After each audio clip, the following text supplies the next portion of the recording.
Welcome back to one of my favorite sports podcasts, Frizz and the Grizz, with your host Trudeau and my guy, Frizz.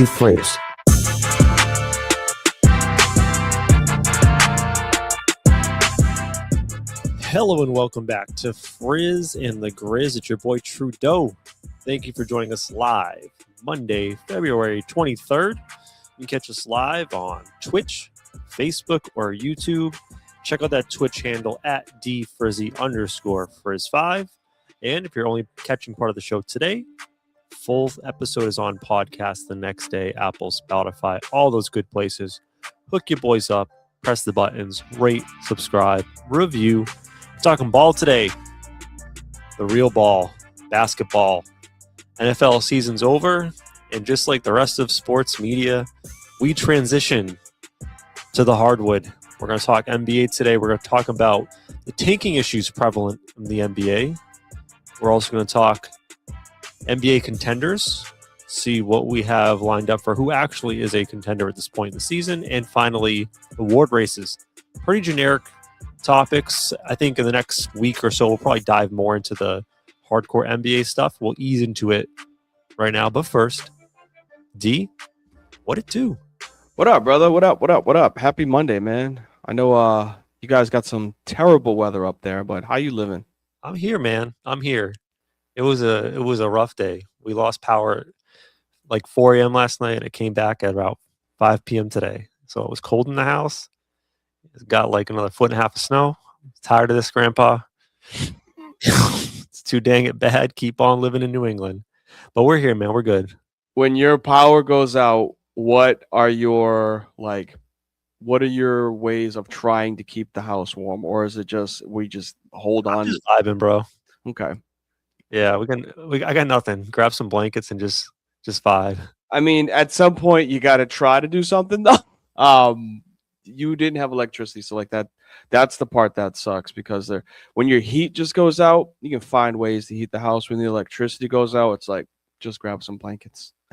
We just hold on for dear life, essentially. I mean, I got a gas fireplace, but it requires it requires electricity to run the fan and to light the fireplace. Oh, all right. But so yours isn't because we have an electric also, but our house is a little bit newer. So like you can put batteries in like the Pilot, and when you put the batteries in, you just flip the switch and it'll use the energy from the batteries to ignite the fire, which is like, I think that should happen, but it was not my day. don't Google it, because if you Google it and it's the wrong type, you blow up your house. So don't do that. When they're like, oh yeah, light this with a flammable lighter. I'm like, I'm not doing all that. I'll change the batteries, and if I flip a switch, it works. Cool, but that's about as much as I'm doing with that. Hey man, I'm cozy AF now, and as soon as that power went on, first person I texted was Mr. Frizz himself. Saying we on tonight. We on tonight, man. I ain't missing another one. We missed last week because I was sick, so we're not going 2 in a row. I don't think we've ever gone through a stretch this whole time doing this together. We've missed 2 weeks in a row. Yeah, I don't think back to back. We've had random, one-offs, but not back to back. And this is like 3 years, right? Maybe even longer. Probably longer. I know that when we moved down here, we started doing it, and we were doing it at Al's parents' house. Because of different backgrounds, you could tell if you look at the website. You could tell when we had I was in the bedroom with the bed behind me. I remember that. And then we switched to here, but I had the stuff in the middle of the desk. I mean, in the middle of the room. So you had the giant wall, but you had this wall directly behind me. Now I have the desk on this wall, and you see the entrance. So yeah, we've been through some phases. And you used to have your little plaques, graduation plaques in the background. Now you use the little green screen. Hey, why are you giving out all the goods, man? I don't know. Just saying, we've been here for a while, bro. It's just crazy. I was going to let you down twice in a row. Plus, it's basketball time, so I'm here for that. Speaking of that, let's get right into the hoop action.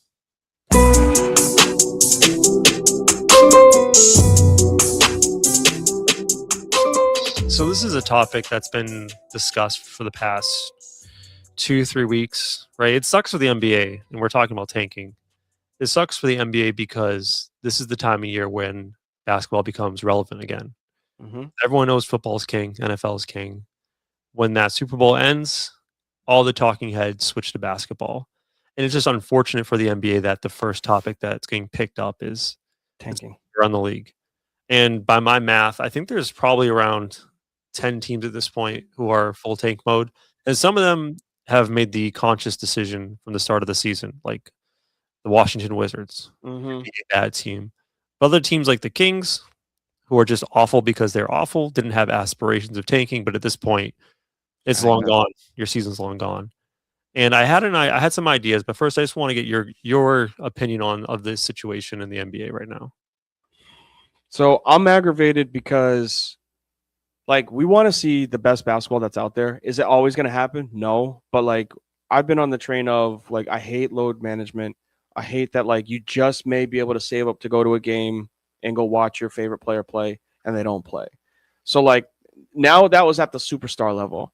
We're starting to see that now at, like, your mid-level bum player, area where teams don't have a superstar, but they're still sitting their best players just to get a better draft spot or better draft, I would say, position for, because you can't guarantee it.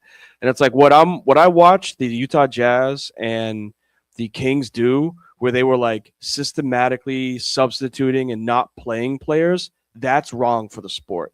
That is ruining the image of the league, and it's getting like the casual fan that may want to pick up watching basketball to be like, nah, I'm good with this. Like, you mean to tell me that the Jazz were up 20 points in one game and pulled their starters and didn't put them back in, and then they lost that game? And then the Kings, they were down 30, and they were like, you know what, let's keep our starters in to show it like we're giving effort. Like, what are we doing? I don't understand what some of these organizations are trying to accomplish, because we've learned that the talent in college is bing message. The talent in college isn't really changing a team like this anymore. Like, those players they're few and far between with your Wembys, your LeBron James, maybe your Cooper Flag, but like they're struggling right now.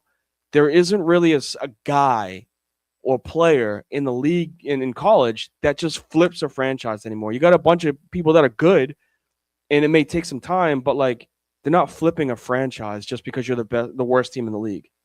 Yeah, I think for me, the biggest issue for the league is the idea, and it was prevalent probably around 2016, 2017, 2018 with the Warriors, the idea that the regular season doesn't matter, that the important part of the NBA season is when the playoffs start. And if you think about it from a numbers point of view, there's 82 regular season games in the NBA. There's only 4 rounds of NBA playoffs. So you're basically telling the fans that 70% of the season doesn't matter. Now, it matters to me. It matters to a lot of people who really love the league. But if you're trying to sell a product to a broader base, it's a tough sell or a tough pill to swallow to hear that 70% of the games don't matter. Back in the day, it was the case because we had 2 very good teams in the Cavs and the Warriors, and we expected them to meet in the finals, and that happened a lot. And in a sense, the regular season didn't matter back in the day. But what we're seeing now is because of the efforts of 76ers, the Trust the Process team, because of the Utah Jazz in the past couple of years, there has been a strong shift to tanking. And the only thing that was buffering the league in the past was the idea of shame, right? Like, we would shame these teams for showing this sort of behavior, this loser behavior. I'm okay with losing because I'm going to get draft picks.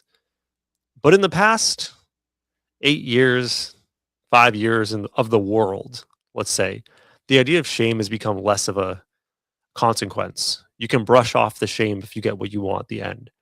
And I think that we're seeing more and more teams just say, well, we'll be shameful, because if we're not, we're at a disadvantage, because there are going to be teams who are going to do this anyways. And if we feel the shame, it hurts us long term. I want to ask you this. Mm-hmm. This is what I was thinking. We've said in the past on this show, and we've heard it multiple times, if you're an NBA franchise, where is the worst place you can be? The tweener, outside of the lottery, but not a playoff contender. In the middle is, we've said it time and time again, the middle is the worst place to be. And we've criticized teams like the Bulls over the past 4 years, where they were just in the play-in every year. They're not going anywhere. What are they doing? They need to either, try to do some crazy swing move, trade all your first-round picks and get a star and try to do something which probably wouldn't help anyways, or just burn it all down, right? You don't want to be in the middle. It got me thinking, D. Obviously, tanking is very much because of the incentive structure, right? If you're bad, you will give you basically free money, not free money, but like we'll give you a high draft pick, you can turn it around. So their teams are incentivized to lose. What is so wrong about being in the middle? Like, let me just ask you, just like a fundamental level, throw out the idea of like what it means to for your NBA franchise future. What is wrong with being a team like the Bulls who genuinely want to try to win, but they're just not good enough? Like, just from a fundamental level, trying to be good, but just being mid at best. Like, what is wrong with that idea? There's nothing wrong with that if you have a player around you.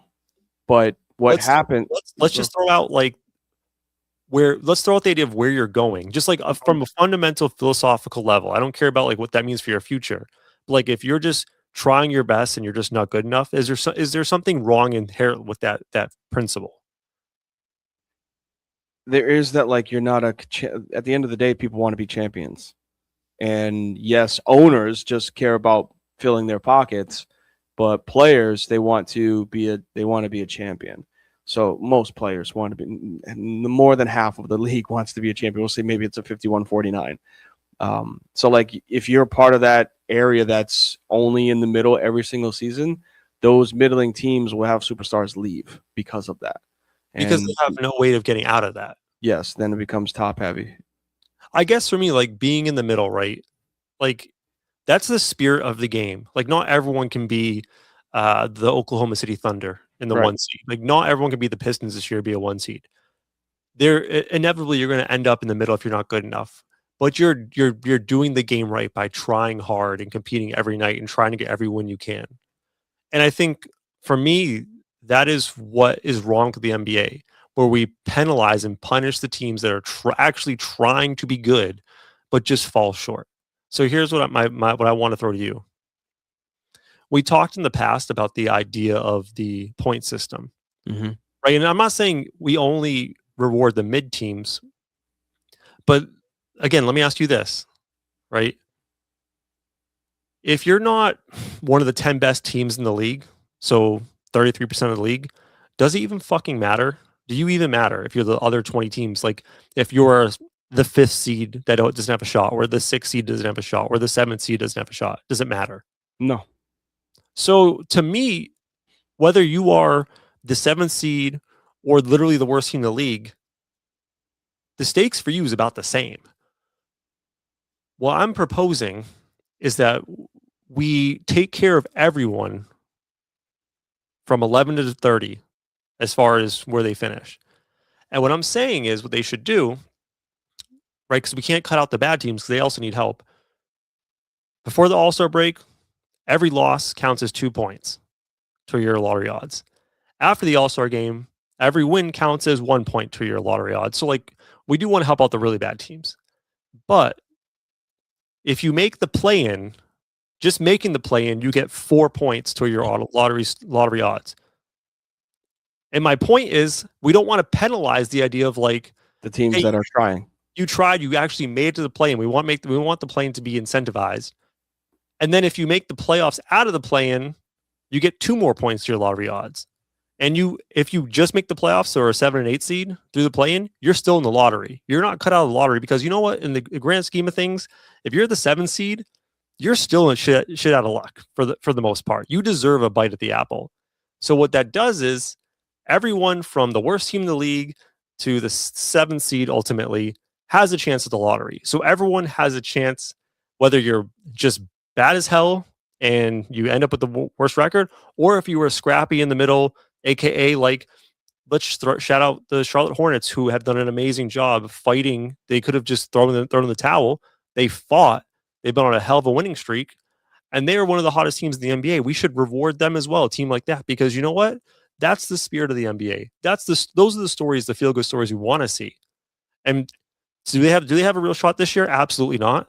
But they shouldn't be cut out of potentially improvement because they did the right thing as a franchise and tried to win. Hear me out. I like that plan.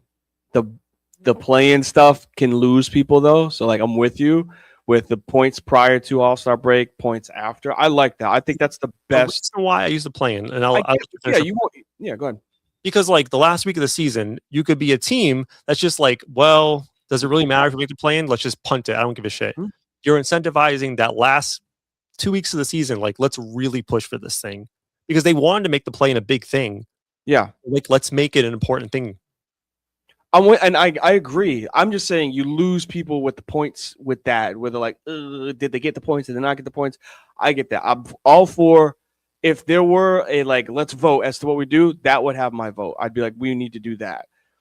The one that I heard, and I kind of like put a spin on this one, is get rid of the lottery in regards to who can get picked where, right? Just make it so anybody can get the number one pick. But hear me out. There's salary cap restrictions with this. Meaning, okay, OKC this year, let's say they get the number one pick. That number one pick has to make a certain amount of money. Can you afford to keep him on the team? If not, that means that you have to get rid of somebody that you can't afford on your team. That will make the league have to evaluate its talent as in, hey, do I keep this pick? Do I trade this pick? Or do I get rid of my player that I don't want to, that I can't pay to bring in this player? This is, again, random. And I know it's very wonky, but in my mind, I'm like, let's just throw out some of these ideas that, like, who cares if OKC gets the number one pick and it's AJ Debonsa out of BYU? They have to choose, are they bringing back obviously they're going to bring back Shea, but are they bringing back Chet? Are they bringing back Jalen Williams? Or are they bringing back Lou Dort? Who are they getting rid of? We're going to get rid of Lou Dort. Well, he might not be the same price as AJ Debonsa. So you got to get rid of either Jalen Williams or you bring in, or you don't get Debonsa and you got to trade that pick. Like, it makes it so now you have to level off that talent level with whoever it is that gets picked at at a certain spot. I think that there's two unintended consequences of that. Number one, and the most important one, is that I think if you made it, anyone can get the first overall pick, but you have to pay them a certain amount of money. I think what you'll see is a lot of teams purposefully not signing free agents, like keeping their salary low so that if they were a bad team and they have a chance at that number one pick, they want to make sure that they have the salary room. So I think you'll see a lot of middle teams who like think they have a chance at potentially getting their number one pick, purposefully saying, oh, we could sign this player maybe like a little bit better this year, but we would rather save the money in case we win the lottery or something like that. So I think you would see teams being much more cautious, like re-signing players in free agency. And the second consequence... Hold on. Isn't that a good thing? I think it would incentivize teams. You wouldn't have the Bradley Beals. Right. We can use Bradley Beals as an example, but I'm saying like teams who are not great now would purposely stay bad because they're not signing players for the chance to like be able to sign someone if they had their ping pong ball drawn. Okay, that's fair. Not to keep branching off of it, something that was brought up from the guy that was talking about this was you penalize those teams that aren't incentivized to win. You penalize those teams that are purposely losing or have a history of losing, whether it's getting rid of ownership or docking them in regards to draft picks because of it. You could, but the thing is, because there's no way an NBA team at any level should be losing 15 to 16 straight games. And I know I'm calling out the Sacramento Kings for this. They're an NBA team. There's no way that they should lose 15 to 16 straight games. Well, Kings are really bad. But yeah, but the Bobcats barely did that. Right. And they were an expansion team. The Kings were 2 years away last year. 2 years, Light the Beam, was that 2 years ago? With the Western Conference run that they were on? Yeah. That was 2 years ago. So it's not like they're far removed from a team that, like, I'm not going to say contenders for championships, but they were playoff teams. Yeah. To be where we're at now, like, no, miss me with that. But you had another point. Sorry. Yeah. Well, my other point I was going to say is that I think you would have another unintended consequences of that would be one thing that I think fans like to see in the NBA is teams stick together. Like you get to know your players. Like you get to have a core that gets carried along. Like there's familiarity. You want to see like the Oklahoma City Thunder. It's a good that draft pick. It's a good story in the fact that like these guys have all been together. They grew from being a bad team to a champion, right? Mm-hmm. You're going to see a lot more turnover in rosters if you do that, and it's kind of unfortunate. But like, don't you see that already though? There's no such thing as loyalty in basketball anymore. Cat has played for two teams. Sorry, Damian Lillard has played for 3 teams. Jalen Brunson has played for multiple teams. Donovan Mitchell has played for. I'm looking at the top. Like if I just go to the top of the standings, your best players from these teams, outside of Jaylen Brown and Jason Tatum, everybody that's in the Cavs, the Toronto Raptors, maybe not Philly because they got Maxey who was drafted there and Embiid that's just been injured, but like most of these players that are at the top of the league have been on multiple teams. OKC, different, obviously. San Antonio, different players outside of Wemby. Denver, Jokic, sure. Houston, the whole roster is different. LA, the whole roster is different. Minnesota, but Rudy Gobert didn't start there. Julius Randle didn't start there. Like that time of day is gone where like one player, you follow players based off of them getting drafted. That day and age is gone, unfortunately. I guess I think it just might accelerate it even more. You could be right. And again, I don't want to like come up with like the stuff that like could legit actually happen. I like throwing out random shit. You know what I'm saying? Like this is one of those that would be just different where I guess get rid of this stupid lottery that like unless you're gonna show the ping pong balls, get rid of this envelope random that nobody understands, nobody gets shit where like Dallas trades Luka, and I understand I'm a Lakers fan, but like they trade Luka and they get the number 1 pick, but they had the 13th best odds of getting that. That's not realistic. And like now you got people questioning if there's like inside jobs. Like let's just get rid of this shit then. I know. I'm just saying like you got those types of fans.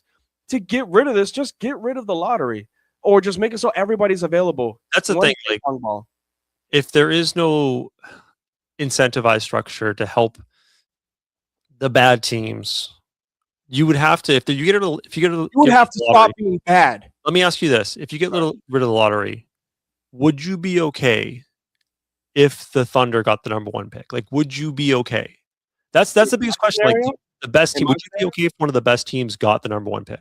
Are you talking about my scenario or just if there was a different one? Just in your scenario or any scenario that got rid of any sort of bad teams get help. Yes, I would. You're okay with that? Yes, because then that would make them have to make a decision. And if they don't want to break up that team because they don't think that AJ DeBonsa makes them that much better, or one of the Boozer brothers makes them that much better, trade the pick. Now, guess who can try to get involved with that? The worst team that actually does deserve that player.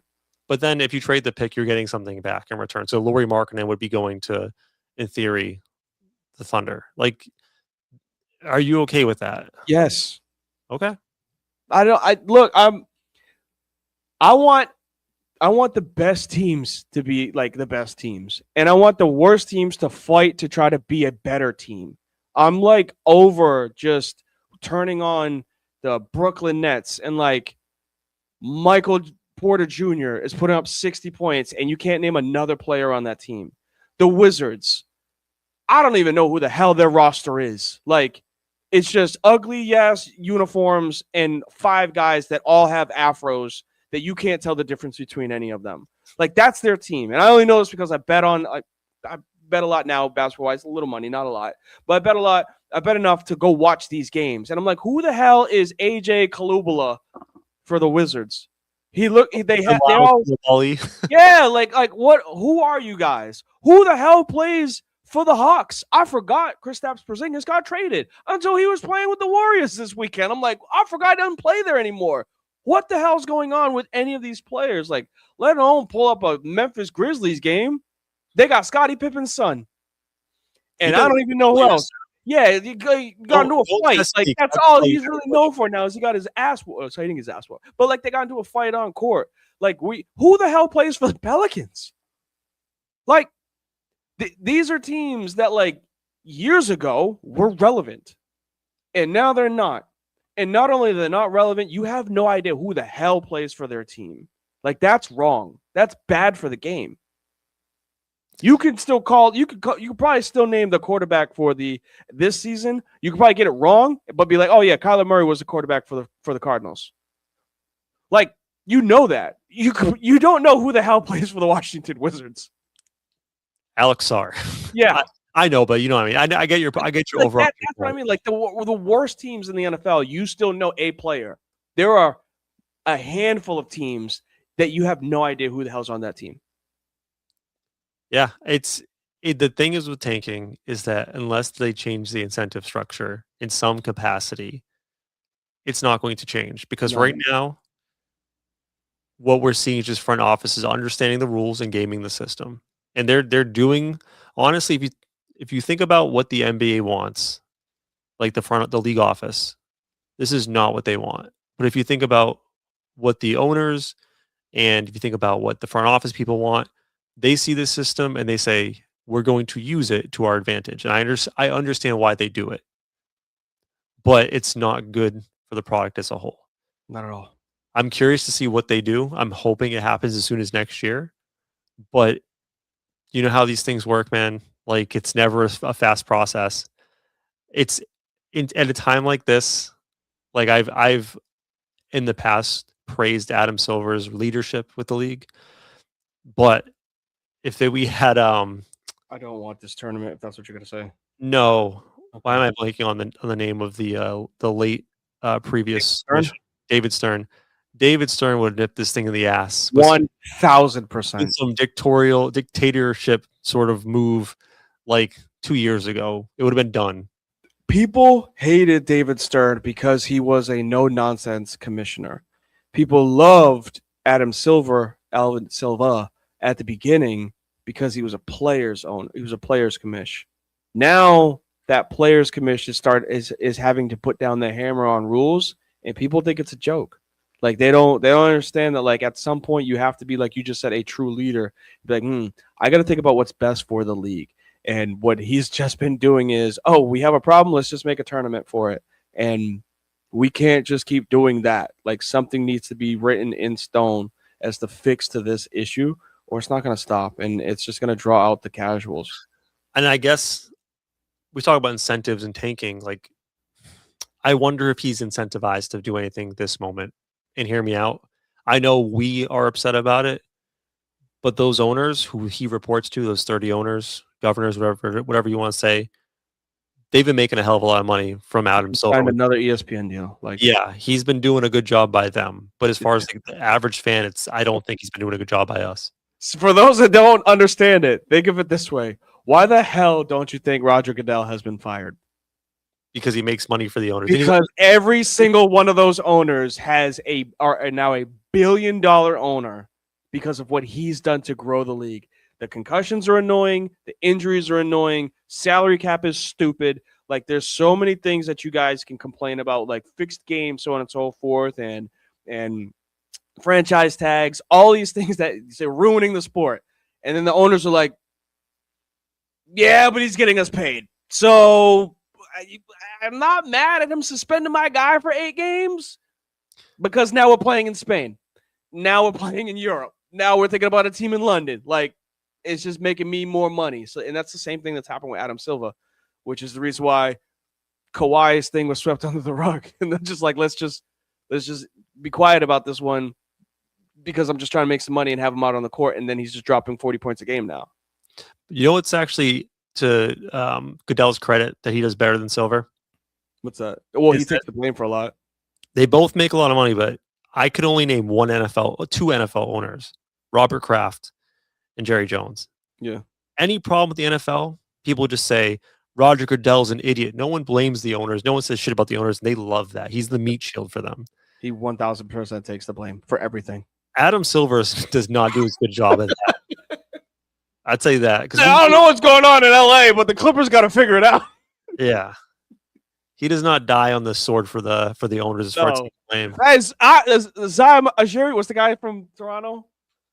I always say his name wrong. Ajiri. Yeah, I know, but I'm saying like whenever something like went down, he was like, "Oh, you gotta ask him. He's in Canada.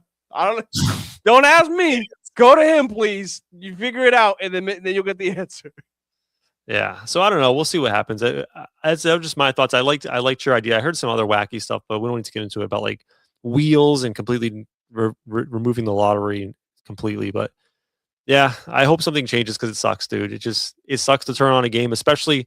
And this is my 2 second rant. I'm a big League Pass person. I know you just have your methods that aren't League Pass. We won't talk about that on the air. And like with all these TV deals, right? We have like NBC getting into it. We have Prime this year getting into it. ESPN, it's always been in it. TNT, it used to be in it, but it used to be ESPN, TNT. You'd lose Tuesday, Thursday. They had one game. The game's on TNT, and then like the Sunday ESPN game, whatever, ABC. Every goddamn night now, every fucking night, there is a game on some streaming platform, and I love League Pass, and 20% of the games are blacked out for me at this point. And when I have the choice of now, I lost a bunch of games I can watch because I have to pull up a streamer. When I have like 3 games to choose from, and 2 of them are games that are completely garbage because teams are tanking, it completely ruins the experience for me because now I have less options, and then the options I do have are teams that don't even give a shit. So I get what you're saying, and I understand your frustration behind that. I can't agree with it, but at least I understand it. I was thinking about this actually like a couple of weeks ago. Like we used to complain about I used to have to I got to go to Netflix to watch this game. I got to go to Prime to watch this game and Peacock to watch this game. And then like it hit me and I was like, I think that's actually a positive because hear me out. If this were the early 2000s or the 90s, you just said it. You could only watch a certain primetime game on NBC or TNT. You knew that ESPN had Wednesdays, right? When we were in college, it was ESPN Wednesday nights when we were at the bar. I knew that. Now I can just be like, oh, I got Prime. What's up? I just go to ESPN's app and it'll say this game is on Netflix. This game is on Peacock. This game is on Prime. And it's like, oh, that's actually pretty cool because I couldn't do that 10 years ago. I couldn't watch the Cavs play the Knicks at 7:00 while there's another game on ESPN. Like it's tough. It's annoying that there's so many platforms that games are on, but it's also for someone like me where like I'm gonna follow the Lakers no matter what. But like if there's a game on Netflix, if there's a game on Prime, I'll pull up Prime and just watch it. And it's like that's better than what else was not on 10 years ago on TNT because they're running reruns. You know what I'm saying? So like I get the frustration behind that because you pay for League Pass, but like for myself, it's like no, it's pretty cool that I have all these stupid things that I pay for subscription wise, but like now I get to actually watch NBA games. So I'll at least give credit to that. That's fair. I mean, I just am in a very strange scenario where I'm a jumper. Like you watch a game. It sounds like you watch a game like I'm watching just the full Lakers game. I like to jump from game to game. No, I can't do that. My attention span, which is weird because I watch Red Zone, but like for the NBA, I gotta watch the whole game. And plus, I got the League Pass that I don't get commercials. That's what really irks me. I don't do the commercials with League Pass. I get the in-arena feed. The guys that are on the unicycle balancing. Yeah, I love that. I love watching the crowds grabbing T-shirts. Like that's my shit. I can't do that when it's on Prime. I got to watch commercials and stuff. And I get enough commercials in my life. You know what I mean? They had one yesterday. It was like the skills challenge during the Lakers Celtics game. It was a skills challenge at halftime. They showed it. And the guys went up and down the court, so on and so forth. And one of them was terrible. He was miserable at basketball. This other dude did the skills challenge, pulled up from 3 and cashed. No, from 3. Okay. Cashed it from 3. I was like, NBA 3? Good for you. Like, that's not easy. A lot of people think they can shoot a 3. It ain't like high school or middle school, bro. That is far. That's a far shot. 27-foot three-point shot is not easy. What's your favorite like intermission thing that they have people do? I don't know how much you get to see of that stuff. I don't mind. I know it's basic. No.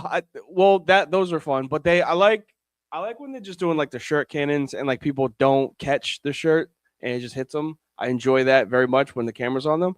But activity is usually something that involves like shooting a basketball because people like this is my chance to be a player, and then they're like, you never picked up a ball in your life. We're getting off topic, and I'll get to the title contenders in a second. But shooting the t-shirts, I'm with that because like it's a quick thing. Like if you're gonna catch it, hit your hand, you're down. Mm-hmm. The parachute thing when they parachute down stresses me the fuck out. Those stress me out because 9 times out of 10, multiple people grab the parachute at the same time, and I'm like, it's gonna end up in a fist fight one of these days. Yeah. It's very stressful. I'm sure it has. It definitely has, but like maybe they just don't show it on the camera. They're just like, then cut to somebody else. All right, enough with the bad team. Let's talk about some title contenders.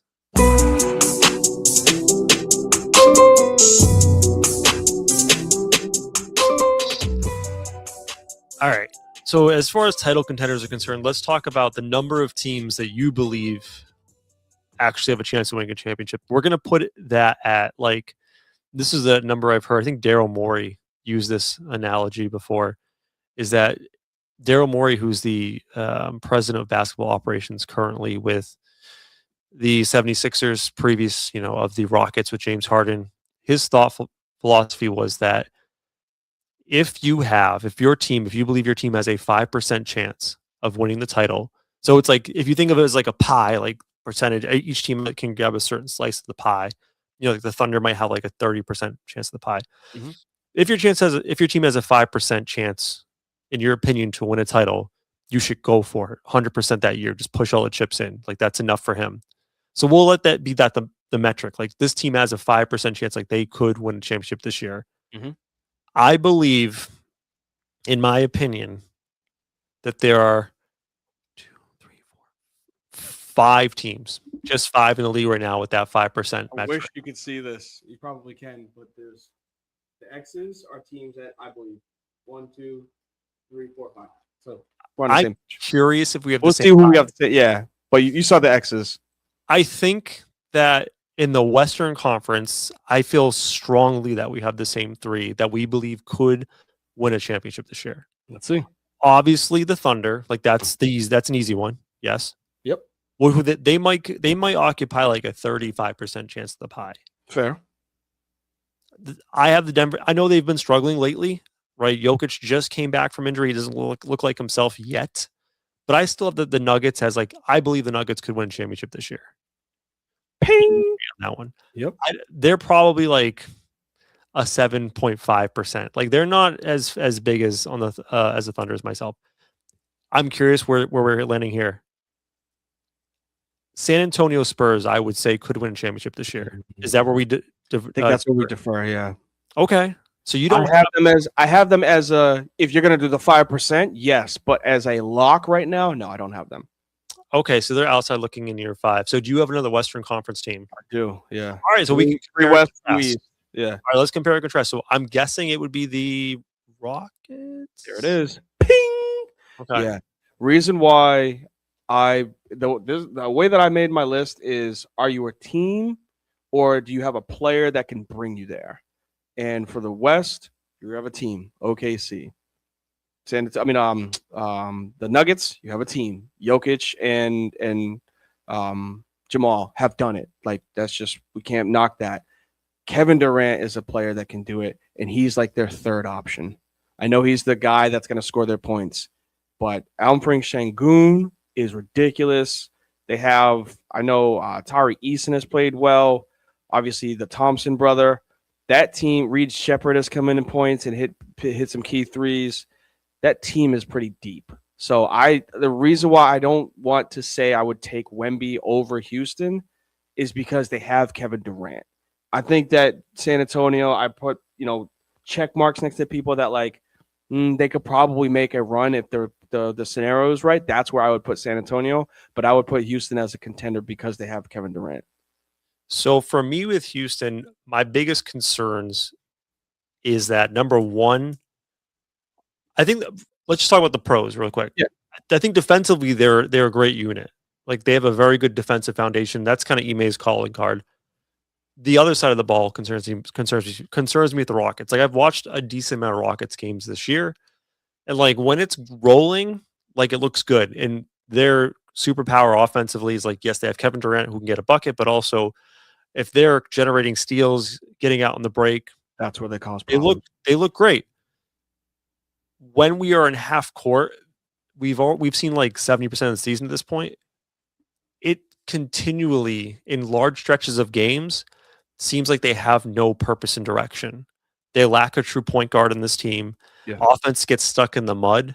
And in the past, when they had, this is so dumb, but like one of their most important players was Steven Adams because he could generate extra offensive possessions.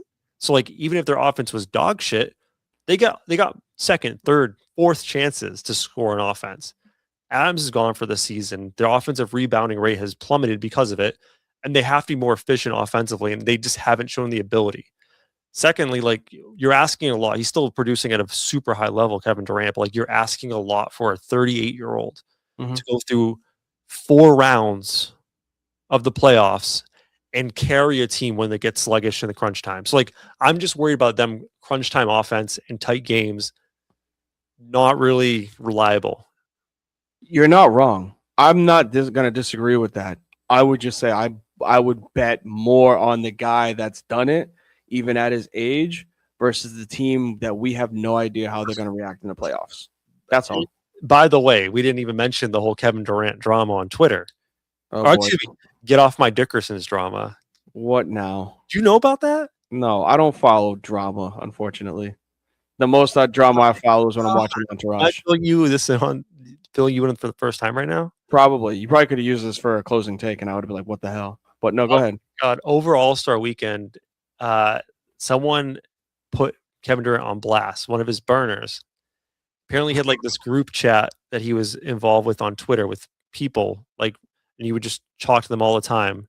And he must have pissed someone off, and he basically exposed Kevin Durant's burner in the group chat.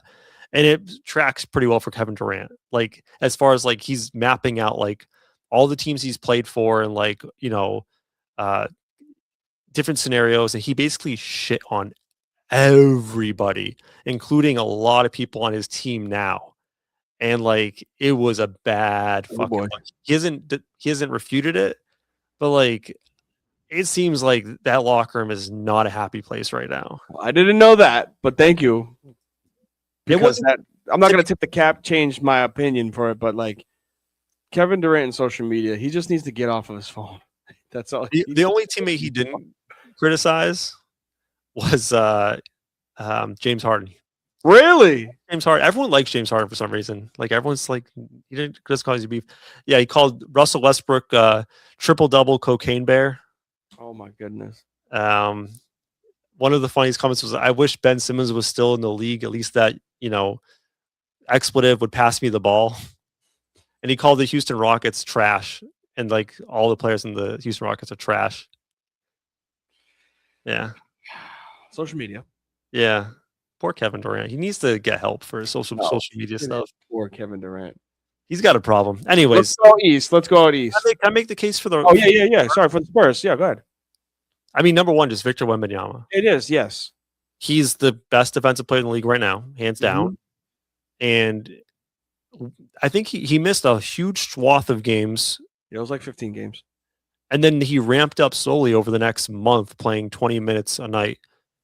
You have one of the best players in the world in Victor Wembanyama. I love their guards. Like if they match up against the Thunder, they have a real chance to beat them. They'd have to avoid the Nuggets, who are a matchup problem for them. Yep. But like they have a lot of the pieces. They have very good young guards. They have a guy who, say what you want about De'Aaron Fox, he's not afraid to take a big shot in a big moment. Right. It's just a very good team. And they're second in the West on a 9-game winning streak. Like this is a very good team, and they're only getting better as the season goes along. They're currently beating the Pistons. I'm not against them being there, and I had them literally. It was a swap between Houston and San Antonio. But I've always talked about, is it a year too early? And this is one of those seasons where it's like, I need to see. Although he's already up there as like the mentality of win, win, win. I need to see it hurt Wembanyama for him to turn it to flip a switch. And like he does not want to lose, man. I get that, but I'm saying if he does, he hasn't tasted the playoffs yet. If he does and he loses, that's the Wemby that I don't want to play next year. Like that's the one that you go, damn. We thought Giannis said, screw this, I'm winning a championship. We probably won't ever see another player like Wemby if he loses this year and he flips that switch. So that's what I go off of. I think you're right. Vassell's good. Castle, obviously, I know you had your doubts with him, but he's really good. Fox has come in as from the trade, and like it's worked out well. The 4 is really strange. I don't know much about Champagne, and Harry Barnes hits his shots from the corner whenever he gets in there. But like you got a lot of offense and defense with just Wemby himself. He's going to get you 20 and 10 every night. As long as they find ways to get those guards involved, I think even who's the rookie? Dylan Harper comes in and it's a random 12, but he's always going to get you 12 every single night when he gets out there. Like they have the depth and the youth for it. It's just one of those, is it too early? Is this the year that they need to get smacked in the mouth for it to open their eyes? Just like I said that 2 years ago with OKC. Yeah, I mean, I like the Rockets top to bottom better than I like the Spurs. Because like you did point out, yeah, the Spurs lack like true dominance in the 3 and the 4 spot. Like they have great guard play, they have Wemby. I'm just like, hey man, you got Victor Wembanyama. Yeah, you're not wrong. All right, Eastern Conference. So we both had 2 out of East. I wonder if it's the same 2. Gotta be. I don't know actually. I'm saying Detroit. Yes. And I'm just saying Detroit because are they the flashiest team? Like they have Cade who's been awesome, an MVP candidate. But I like Detroit because they play a very physical style of basketball. They're not afraid. I just think that it's going to be a problem in the playoffs. Like no one wants to play Detroit 7 times in a row. You're going to walk out of that series with a black eye and a bloody lip. So Detroit, and then this is where I don't know if we're going to say one. I'm going to say the Knicks. Oh, really? Yeah. I know you probably went Cavs. No. Really? You went Celtics? I did. Okay. Celtics showed a lot last night. But let's talk about the Pistons first. I agree with you with the Pistons. I think they're going to hit a little bit of a lull right now. People don't understand what Isaiah Stewart did for that team, and his suspension is huge. Albeit it's not like 20, 30 games, but he's going to miss some time. And his presence brought that intensity on defense. Like he's not like an enforcer, but he's one of those guys where like you come into the paint, you better finish strong. And like that changes the way that they played bully ball defense. So like him not being there, like they're losing right now to the Spurs. I don't think they're getting blown out, but like I think with Stewart's on the floor, it just changes the dynamic of that team. He's a good player. So when they get to the playoffs, I think they'll be fine. I want to hear more about why you say the Knicks, because I like what they're doing, but there's just something about New York that I just can't trust still. Yeah, I mean, the Knicks, I think roster-wise, I think they still have the best starting 5 in the East. Yeah. Right. But what's after that? What's after? I understand that. Yeah, the best starting 5 in the East, they could ramp up minutes in the playoffs, right? The playoffs is an animal where you trust 8, maybe. You play 8, trust 7 is the old Pat Riley moniker on that. I understand why we've soured on the Knicks because they had a really rough patch in December, January, but it seems like they're kind of turning that around, right? They're 7-3 in the last 10. I like the roster. I think it's the East is weak. Could I see Brunson make a run and carry the Knicks to the playoffs, to the finals? Absolutely. And then once you get to the finals, like it's anyone's game. You're there. Yeah. I'm just real quick before we jump on why you're on the Celtics, and I'll talk about the Celtics and why I didn't pick them in a second. It's funny we both omitted the Cavs. Yeah. And the reason why I did was just James Harden. 100%. Because I don't trust him in the playoffs. No, he's a ghost. So until he proves me wrong, I'm never going to trust the team that he's on. That's the reason why you didn't pick them? Yes, I don't care. Like he'll put up whatever your triple-double is, but like in the playoffs, his style of play and where he is as a person, he just disappears every single season. It's like clockwork. Was it death taxes and James Harden no show in Game 7? That's just what it is. I love Donovan Mitchell, but yeah, even with the addition of James Harden, you just brought more offense and you didn't solve your defensive problems. Yeah. Knicks wise, you're right with the starting 5. The problem that I have with the Knicks is at some point you got to worry about getting a rebound. And Mitchell Josh, yeah, but he's not the starter. They got Josh Hart as their second best rebounder on the team. That's a problem in the playoffs. It always is. You got to be able to control the rock. And can Mitchell Robinson be out there to board? Yeah, but what are you giving up on offense when he's on the court? He has no game on the offensive side besides maybe a putback dunk. He's not stretching the floor. He's not hitting a mid-range. He's not doing a post move. He's literally there just to get a rebound and maybe play defense. So like you can't always play him in clutch moments. You have to take him off the floor, which means you're relying on Josh Hart and Karl Anthony Towns to get rebounds. I can't trust that. Yeah, I will say to the defense of, I do think Mitchell Robinson's a big part of what they do. And to defend the Knicks a little bit, like he hasn't played back-to-backs at all this year. Okay. And that hurts them. Like he's an important part of what they want to do as far as offensive rebounds and just being a rebounding presence. So like you're missing a ton of games with him just naturally not playing because of that restriction. And in the playoffs, there are no back-to-backs. So like we should see full go of him in the playoffs. But I understand though. I understand the worries again. They're not super deep. I did like the addition of Alvarado at the deadline. A small move, It's a cute move. Yeah. it matches what they want, like what their identity is. Kind of like a Scrappy. grindy, scrappy team. I like that. Celtics. Yeah. If you had the Celtics, I omitted them. I'll let you make your case first. I was out at the beginning of the season, and then it hit me, and I'm like, why? I get it, Jason. Like, I think because I came across an old tweet, or not tweet, but an old clip from our show of me saying Jaylen Brown was better than Jason Tatum. And everybody laughed at me for that. I think you even said, this is stupid. Why are you even talking about this? But I came across this. I don't know where it came up on my social media, but like I was going in on how well, it was after the finals, how Jaylen Brown was after the finals, they lost to Golden State, how he was a better player than Jason Tatum. And Jason Tatum has been gone. And what has Jaylen Brown done? Elevated himself to, is he going to win the MVP? No, but he's elevated himself to a MVP type player. 29 a game, 6 assists, 5 rebounds. Like, 9 rebounds.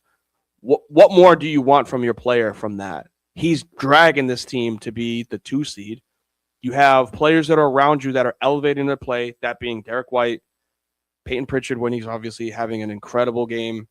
And I think, I can't say his name right, Namish Keita. Like, he's Isaiah Stewart-esque when it comes to presence in the paint, not a shot blocker, but presence in the paint, and then offensive annoyance when it comes to rebounding.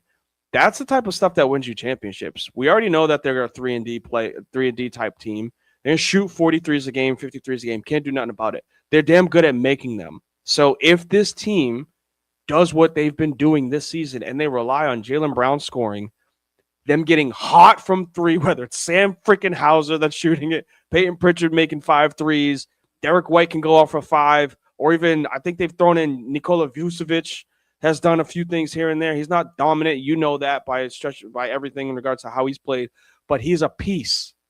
And that team is coached very well. So, yeah, I would give them depth-wise and play style-wise the edge over the Knicks, where I know that the Knicks have a specific ceiling. And it's once you get past that 6th man, who the hell is going to help this team offensively or defensively? I think there's a bit of a misconception with Jaylen Brown. Like, he has been excellent this year as far as the counting stats, and he's been fine efficiency, but like it's a lot of volume. Like, he didn't level up. It's just like, I've taken a step forward in my game. It's like his usage has gone through the roof. Very true. I was just checking his percentages. I think his field goal percentage is okay. It's fine. It's like 47% from the field, 34% from 3. That's not great. And then 77% from the free throw line. So like, it's a lot of just I'm going to eat sort of numbers, which is fine. Like, they need that. It's not a knock to him. Like, they've asked him to do a lot, but it's not like he's been doing it efficiently a lot of games. There's been games. Careful with that. Or maybe games. Maybe if you do it game by game, but if you go by season compared to other seasons that he's had in his career, he's pretty on par with it. Yeah. A game by game is kind of a variable. Yes. Just for me, the Celtics, like, yeah, they've been awesome. Been a great story. And I agree with you. Like, they could get hot from 3 at any night and just blow the doors off you. I think for me, the biggest thing that separates them this year from any prior year is just the front court depth. Like, I get it. Like, Cade has been a really good story. Do I think he's a starting caliber center on a good team? No. He deserves to be a role player, get minutes in the NBA. Like, he's a good player. Vucevic is a shell of what has he been, like, not a good defensive guy. And then, like, at their 4 position, just a rotating door. Like, Baylor Shireman tonight. Jordan Walsh. Jordan Walsh has played, yeah. Who else have they rolled out there? Hugo Gonzalez played a few games. Hugo Gonzalez, Sam Hauser. It's like they just roll people in and out. And I know people are getting hyped, like, Jason Tatum return videos. Like, no, he's not. Stop. I don't know when he's going to come back. If They he's, don't need him. I think he comes back, but like Stupid. people you need to understand, like even if he comes back, he's not MVP caliber, top 5 finisher MVP Jason Tatum. He's going to be playing 20 minutes a night, 80% of himself. Like that'll be a plus for them, but still it's like I think front court wise, this team's going to be pretty overpowered and overmatched. And it's hard unless you're playing 4 rounds of lights out from the 3 basketball. You're going to find yourself in a lot of games with inefficient shooting from Jaylen Brown, and you're not going to win on the boards. It's just tough to see them get there. But like whatever they've done this year has just been gravy because it's extreme overachievement. I think you're going to see how that matchup is going to work out on April 9th because it's April 9th. They play the Knicks. And it's that late into the season. That game is going to determine how the playoffs are going to round out for the Celtics. And if they can find a way to avoid the Pistons until the Eastern Conference Finals, I think they have a shot. If they play the Pistons prior to the Eastern Conference Finals because they end up as the 4 seed instead of the 3, then no, I don't think that they can represent the East in the finals or be a contender. But I think if they draw the Knicks, yes. If we go off of the top 4, nobody cares about the Cavs. Nobody cares about the Cavs. Nobody cares about the Raptors, the Sixers, none of them. But if the Celtics and the Knicks can end up on the same side, I think the Celtics got a chance to make it back to the finals. Yeah. I'm trying to figure out how many times they played the Cavs and what's been the outcome. But like all of those teams at the top of the East, like they do present problems in the front court, whether it be Detroit with their size and physicality. That's why I say they can't play them unless it's the Eastern Conference Finals. The Knicks, right? I know they do the hack a Mitch strategy, but like they present size. Yeah. And the Cavs, like we can clown on the Cavs all we want, but like they do have 2. At least in Mobley, one very good big man. I don't know how you feel about Allen, but like he's still a big body. That's going to get boards. Who'd you say for the Cavs? Oh, Mobley's a very good player. And I said, I don't know how you feel about Jared Allen, but like offensively he struggles, but he's going to grab boards. He's going to be a big physical presence on the inside. Yeah, they could be a problem, but I'm not ever going to trust the team. It's not the players on the Cavs. It's the player. And I don't trust James. Yes, sure, Shark. I appreciate you being in here, big dog. I know you're my teammate. Love you. But the Cavs are not different with Harden. They're not. You have to understand that it's not just the play style that we're talking about. We're talking about the player.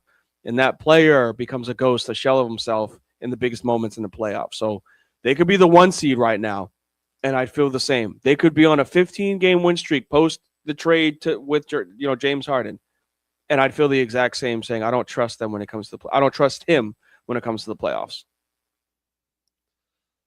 All right. Do you want to scrap award races since we said we're going to be really fast? I mean, nothing is really with injuries. I mean, this is why I talked about it off air and mention some of it. Yeah.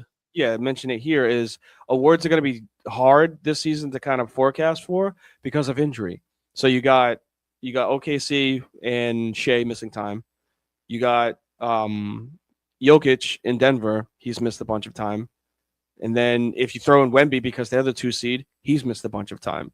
So like I love Cade and what he's doing.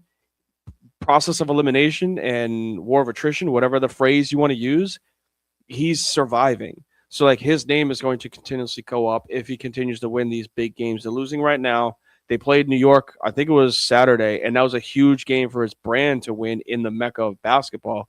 But now we are here on a random Monday and they're losing to the Spurs. You know what I'm saying? So like he like if you're going to be an MVP type players, those are the games that you got to win, and those are the games that your Wembys, your Jokic, and your Sheas are winning. They've just been hurt. So like the MVP race isn't a fun one to vote for right now. No, it sucks because if Cade does win, it's going to feel like a default, like you said, a default. And that's not to say that Cade hasn't been excellent because he deserves. He would be a deserving MVP, just based on what he's been doing this year and the success of the Pistons. And I think he's elevated himself to be considered like a top 8 player in the league. I don't want to argue the order, but like he's in that He's conversation. top 10. We'll say top 10. He's not 10, but he's top 10. Yeah, like he's deserving of recognition for MVP. But like in a regular year, like if Shea's fully healthy, if Jokic is fully healthy, if Wemby's playing the entirety of the season, like those are probably the 3 guys that are being talked about 1, 2, 3, and whatever order you want as front runners. And again, I think Jokic can miss 2 more games. I think Wemby can miss like 2 more games. Yeah, And it's not. They can't miss a lot. I'll tell you that. Shea has some leeway, but like I don't know how long he's going to be out with the abdominal injury. It's kind of an open-ended thing. So we'll see. I don't know who else would be behind Cade if Cade potentially if the Pistons imploded. Like does Jaylen Brown sneak? Jaylen Brown jump up? Yeah, I mean Jalen Brunson will, just because it's New York. But after that, yeah, man, I don't even want to know what the odds are. With if you just look at the top teams, it's Cade, it's Jalen, it's Jalen, and out west you got Shea, Jokic, and Wemby, because you're not giving it to anybody on Houston. No, and like Ant no because the record of if they went on a crazy winning streak, maybe he gets some buzz, but like I just don't see. I saw Luka was like 5th in MVP straw poll voting, but he's gonna fall because of the record. Yeah, he was up there. He was having he's still having an incredible season. Like there was a span where he was averaging 40 points a game for like 2 weeks, 3 weeks. But at some point, the record matters, and you can't give an MVP to somebody that's in the 5th seed. No, it's weird to see like the 65 game rule and what's done as a whole to how players approach injury, because we've seen guys come back super early just to qualify. Like Jokic came back 2 weeks before, his timetable just to qualify. It's crazy. All right. Yeah, I'm interested to see how it plays out. Like I said, I threw $3 on Wemby at plus 3,500. Why not? Like, I don't know. I have no idea who's going to win these races this year. All right, let's segue to closing takes and get out of here at a somewhat reasonable time tonight for us.